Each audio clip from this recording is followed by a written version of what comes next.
I told my neighbor, "F your kid's autism," after he kicked a ball into my car window. It led to a CPS call, and my wife used it as an opportunity to take everything in the divorce.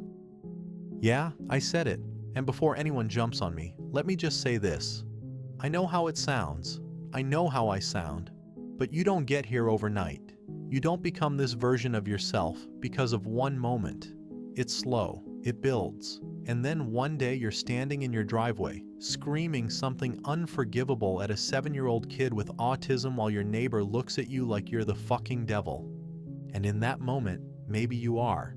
I'm not writing this for sympathy. God knows I don't deserve it. But I'm sitting in an empty apartment with no job, no wife, no daughter, and a busted car window covered in duct tape. And I feel like I need to explain how I got here, not justify it, just explain. It started with a soccer ball, not even a real one of those cheap foam ones that Target sells in bins for $5, the kind that's light enough to blow across a yard but somehow always finds a way to your socky up.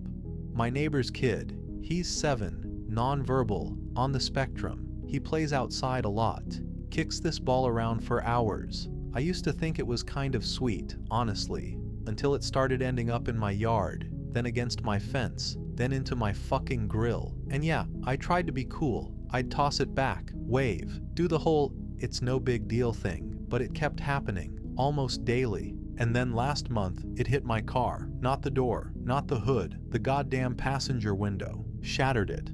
I heard the pop from inside and came running out thinking someone threw a rock.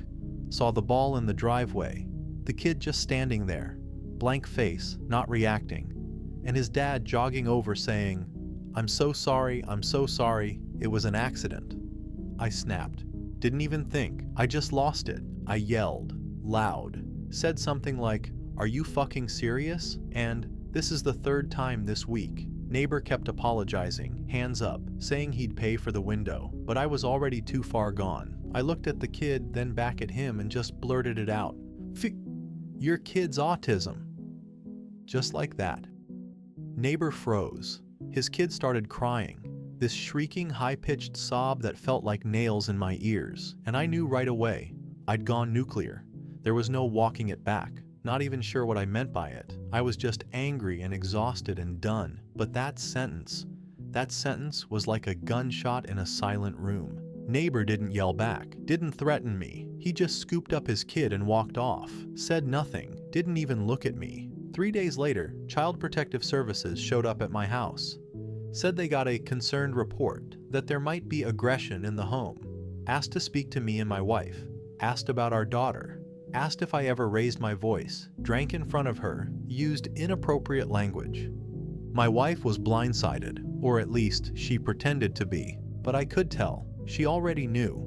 I hadn't told her what I said, but I think she found out, maybe from the neighbor, maybe from someone else. Doesn't matter. The look on her face said enough. She didn't defend me, just kept saying this isn't him, while the CPS worker took notes. And that night, after they left, after we put our daughter to bed, she asked me point blank, "Did you say that?" And I told her the truth. She didn't yell, didn't cry, just looked at me like she didn't recognize me anymore. 2 days later, she packed a bag and took our daughter to her sister's place for a few days. It's been 3 weeks, and I don't think she's coming back. So, yeah, that's the post. I screamed something cruel in a moment of anger, and now my whole life is in free fall. I've lost my family, I've got a CPS case open, my wife's talking to lawyers, I'm probably going to lose custody, maybe even my house, and every time I think about that moment, I wonder how different things would be if I just shut my feeking mouth. Update 1.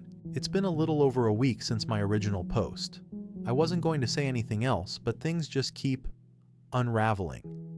So here's the update. If you read the first post, you already know the basics. I lost it on my neighbor after his autistic kid broke my car window, said the worst thing I've ever said in my life. For your kid's autism. I still hear it in my head, over and over, and now I'm paying for it in real time. Let me be clear, this isn't some redemption arc. I'm not going to pretend I've grown and healed in 7 days. I haven't. I'm angry. I'm bitter. But mostly, I'm just sitting in the wreckage of my own fucking choices. So, my wife still hasn't come back. She and my daughter are staying with her sister about 40 minutes away. I know because I tried to drive by last Thursday and saw our daughter's bike in the driveway. I didn't stop. I just sat in my car down the street for like an hour, like a psycho. I don't even know what I was hoping to see. Her waving from the window? My wife coming out and forgiving me on the spot? I don't know. She hasn't blocked me, but she's only replying to messages about logistics, diaper sizes, what time CPS is coming for the second home visit. That's it. Everything else? Ignored. She reads them. I see the read receipts. Just doesn't respond. The silence is louder than anything. And now she's filed. Official divorce paperwork. Custody petition included. Emergency order for temporary physical custody. Granted. Based on the CPS visit and emotional instability in the home. That's the phrase. My lawyer explained it to me like I was a toddler. Basically, she gets to keep our daughter full-time until the judge decides otherwise. I get supervised visits, maybe, depending on how the next hearing goes. She listed my outburst in the filing, not just the words, the phrase, quoted in writing. Respondent screamed, "Fie on your kid's autism," at a neighbor's child during a verbal altercation. I no longer feel safe raising our daughter with him. I read that line about 20 times. My hands went numb. Let's talk about the CPS visit for a second. The follow-up one. The social worker, different woman this time, was more direct. Asked if I'd ever raised my voice around my daughter. Asked about my drinking habits. Asked if there were guns in the house. Asked what coping tools I use when I feel overwhelmed. I felt like I was being interviewed for a crime I didn't remember committing. And here's the worst part. I answered everything, calmly, politely, but the whole time, I could tell she already had an opinion. It was in her face, her posture, her fake gentle tone. I was a problem, not a person, a liability, a headline waiting to happen. I don't even blame her, because I said what I said, and now that's who I am. You want to know the dumbest part of all this? It's the car. The window's still broken. I haven't fixed it, taped it up with a trash bag and some packing tape. Every time I look at it, I think about that moment, that split second where I could have just kept my mouth shut, could have let the guy pay for the damage, taken the apology, moved on. But instead, I opened my mouth. And now the car is the only thing left. My house is quiet. My daughter's toys are still in the corner of the living room where she left them. I haven't touched them. I can't. I emailed my wife yesterday. Subject line, please.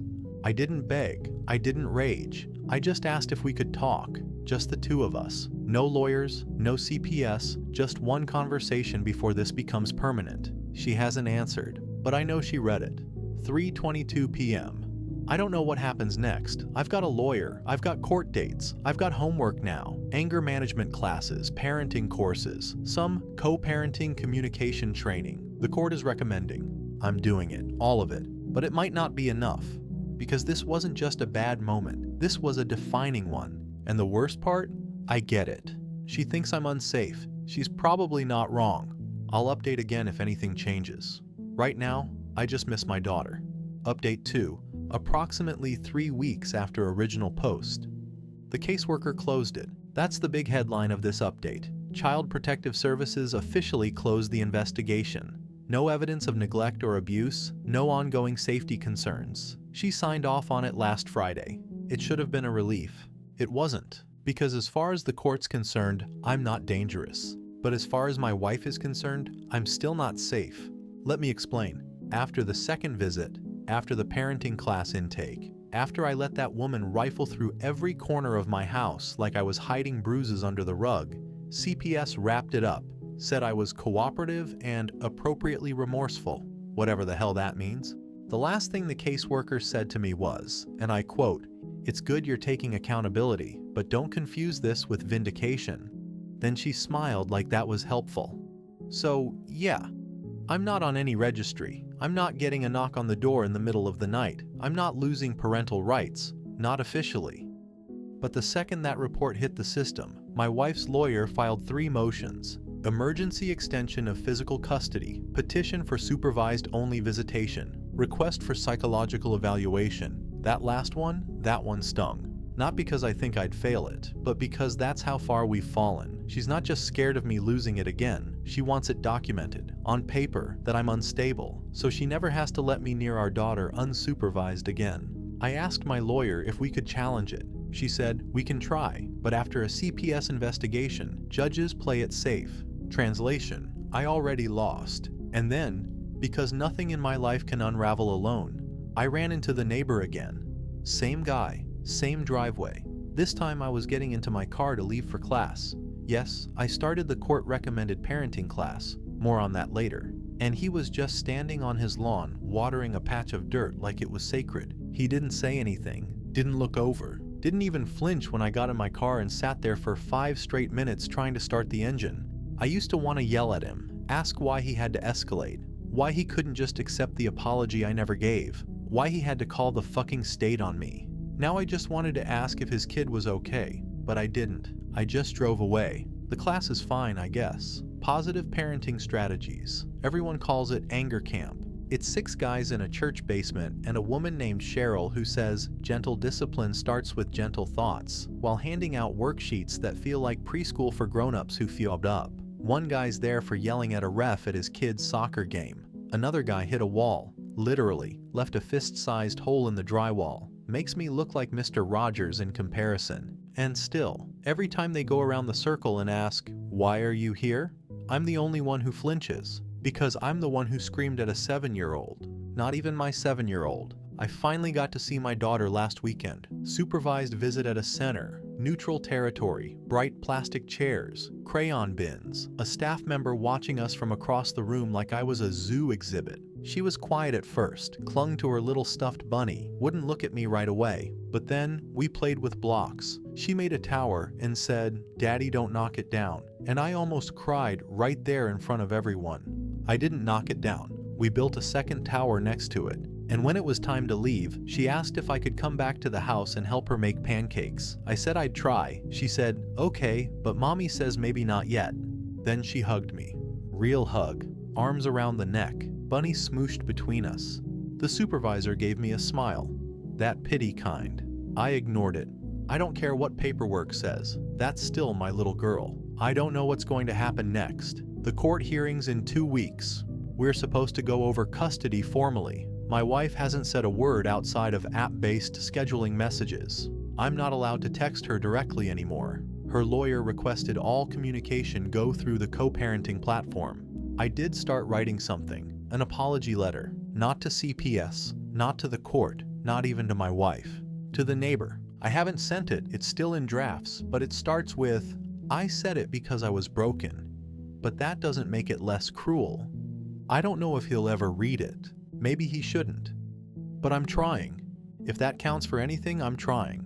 I'll post again after the hearing, unless I lose again. In that case, I don't know if I'll want to post at all. Update 3. About 6 weeks since original post. I wasn't going to post this. I honestly thought I was done. I figured the court date would be the last line. Either I'd get some piece of my old life back, or I'd learn to shut the hell up and live with what I'd lost. Turns out, I was wrong on both counts.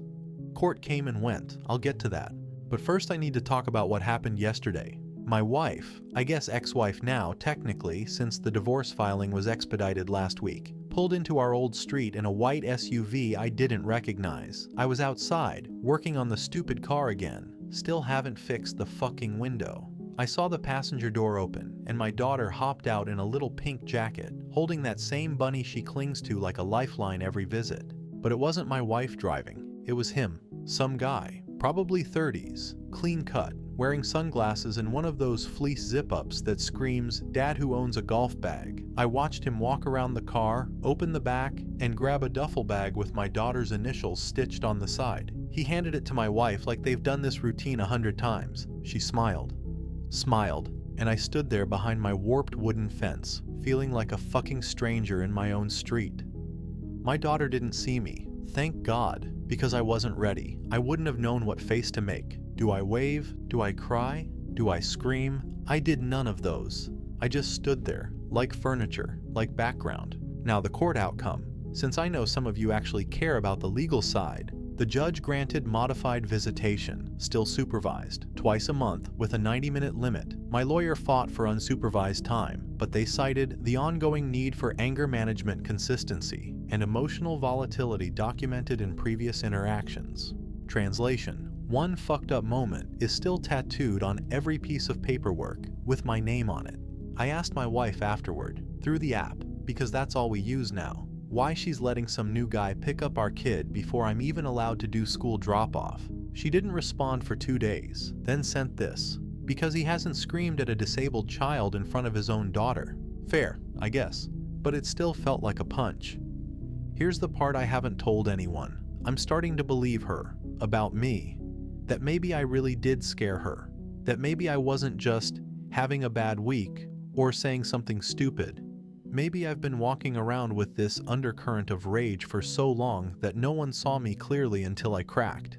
And now they all act like this is the real me, the guy who yells, the guy who breaks, the guy who can't be trusted near his own kid. And the thing is, I can't even fully argue with them. I went to class again this week, the anger camp. Cheryl gave us a worksheet called Triggers and Tools. We were supposed to list the things that set us off and what we could do, instead of reacting. Under Trigger, I wrote, watching your life move on without you. Under Tool, I wrote nothing. Because what the fuck are you supposed to do with that? Breathe, drink water, call your sponsor? What if you don't have one? What if the only thing that kept you grounded was a 4-year-old singing off key in the back seat while you drove her to daycare? What if all you have now is a busted car and a voicemail box you keep calling just to hear her last birthday message? I almost didn't go to the last supervised visit. I was this close to texting the center and saying I was sick or something. Not because I didn't want to see her, but because I didn't think I could handle her leaving again. But I went. She was excited to show me a new coloring book. Said, Mommy's friend helped her pick it out. Mommy's friend. She doesn't know yet, doesn't understand. And part of me hopes she never connects the dots, because it's cleaner that way, easier than trying to explain how her dad became the guy who stood behind fences watching the pieces of his old life get packed into someone else's car. I don't have a real ending for this one. I'm just still here, still taking the classes, still going to visits, still duct taping my life together in 90-minute intervals twice a month. I guess that's what it means now to be a parent when you fucked up this bad. You show up, even when you're not invited back in, even when it hurts to watch someone else do the job you used to do with pride, even when the car window's still shattered and the neighbors cross the street when they see you coming. You show up anyway, because what the hell else are you gonna do? I'll post again if the judge grants unsupervised, but I'm not getting my hopes up. Update 4. It's been quiet lately. Court stuff stalled. No new visitation changes. Same routine. 90 minutes, supervised, awkward handoffs, her calling me dad, like it still means something I haven't earned back yet.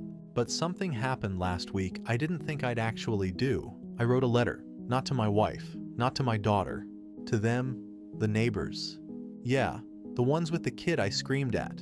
I wrote it by hand, 6 pages. Took me 4 tries to get through it without ripping the paper or breaking the pen. And no, I didn't send it. I don't think I ever will. But it's the first thing I've written since everything exploded that didn't sound like a fucking excuse. Here's part of what I wrote. I'm not posting all of it, just this section. I said something disgusting. Not because your son deserved it. Not because you did. But because I was breaking and needed somewhere to aim the shrapnel. I chose you. That's on me. I didn't even know your son's name. I still don't.